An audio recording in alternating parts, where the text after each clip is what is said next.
Hey, what's going on, guys? Hex Competitive back again today with a brand new video. And as always, down title below will be the topic we are talking about today. So, Tower of God, episode 10.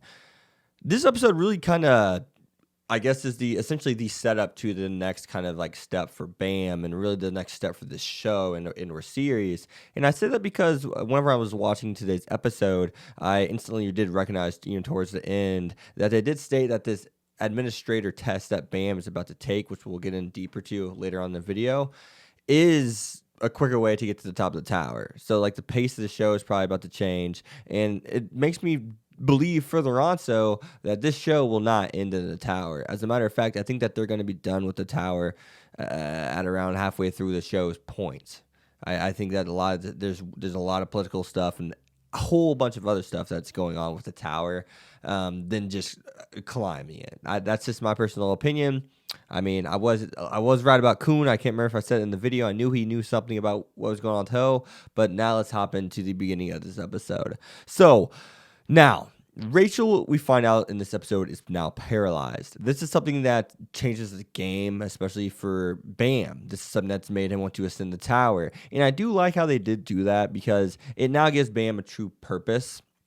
He's attached to someone. That person even, said, I deserted you. I thought you were annoying. You were clueless and weak. And I was annoyed how you followed me around, and so on and so forth.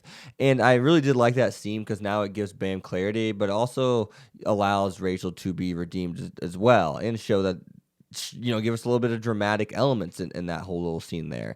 As if it wasn't dramatic enough with Rachel being paralyzed and kind of like stunning you a little bit, especially after BAM finally found her again, essentially, because he saved her. He did end up saving her just barely in time. He is now able to connect with her. There's no secrets. Everything's out there in the open now. But now there's just this big handicap that's going on with all of this. So moving on, though, I do want to talk about, something that I did iterate in the last episodes I've reviewed about how some characters said they wouldn't be able to kill each other. They said there's just no way. A certain test demanded certain things. I would not be able to do those certain things to my newfound friends, to people that I've been eating at that table with. And we see that she actually leaves this episode and she's, off the show essentially. They didn't, have the character die. I thought she was a red shirt for sure.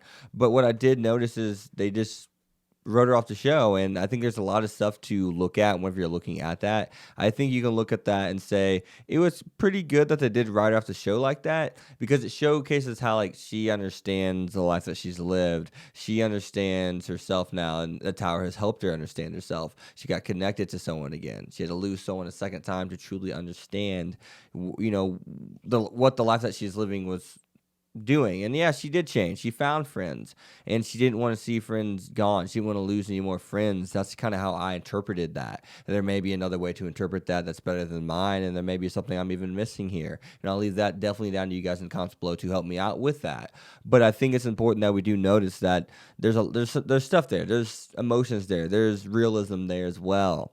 But other than that, showcasing that graveyard shows how dangerous this tower is.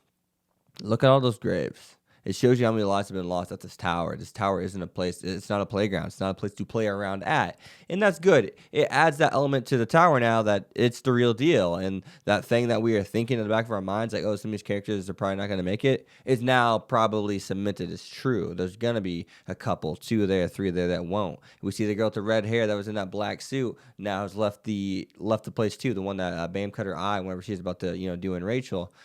So there's a lot of things that are going on. Will those characters cycle back in? Will they not cycle back in? Those are some things I'm wondering, and I think that they should cycle back in somehow, some way. And also, it's why I believe that those characters are not just going to be here and done. That one girl was in that suit and was very secretive about her identity. There's more to her than meets the eye, clearly. We see that she's even, hiding around monitoring. It looks like she was a spy during some of the events that were taking place in these last 2 episodes. So to me personally, it makes me feel as if she is most definitely someone who's going to cycle back in later on after we're done with the tower.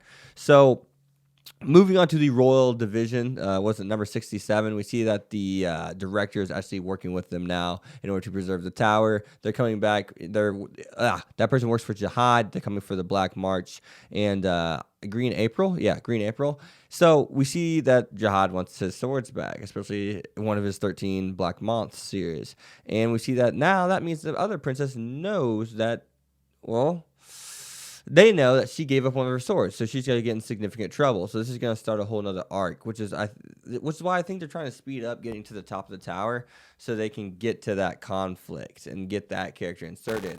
You go on my anime list or something, you'll notice that character is listed as a solid side character, right? So obviously she's going to play more than what she has, whatever that is, I don't know, but we do know through that and how she's been advertised and promotion that she most definitely is going to have a bigger role than just a cameo every 4 episodes of a minute or two. It's not doing anything for her character. So we know that this is going to definitely take place back upstairs at the top of the tower, because now the king should know well, he does know. He's the one that sent it there, that the sword's gone, and she did something that she was not supposed to, as mentioned in the first episode. So other than that, moving on to the next thing, though, the administrator's test is going to be something with that beast that is inside Bam. I wonder what that is. I wonder if it's supposed to be some kind of evil entity. But at the same time, it makes me kind of feel all but certain that not even the people who are giving these tests know what these, said people see within the tests that they're given. So not even the director could go beyond that point to watch or anything. So that's something that's really interesting. So, but other than that, I think the show's continuing to do great things with its characters. I think it's built like a solid foundation of characters. The ones that we haven't gotten background info dumps on at least have really cool potential and have really cool personalities, like the guy in the tracksuit, the guy with the samurai sword, all those kind of things.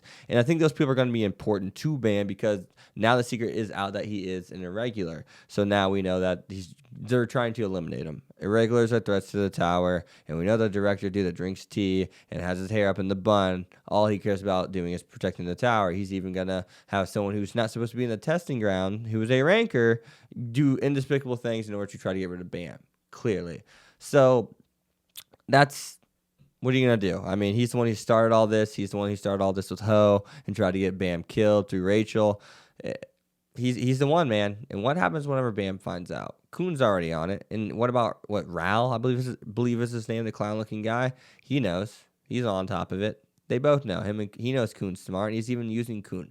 These characters, Coon is a ranker essentially in a lot of aspects. From leadership alone and his capability mentally, Coon should be a ranker. Physically, no. We've seen that the red-haired ranker would have destroyed him even. And we could only imagine what these other rankers can do. But from a mental standpoint, he's out tricking these rankers. These rankers are coming to him for questions, which demonstrates that Coon is most definitely on the ranker capability through his mental prowess alone. Not physically at all, but through his mental prowess, yes, absolutely. So other than that, though, guys, you guys have been Hex. Be sure to leave a like, comment, subscribe. Follow me to X25. I will see you guys next time. Peace. Thanks for watching, guys.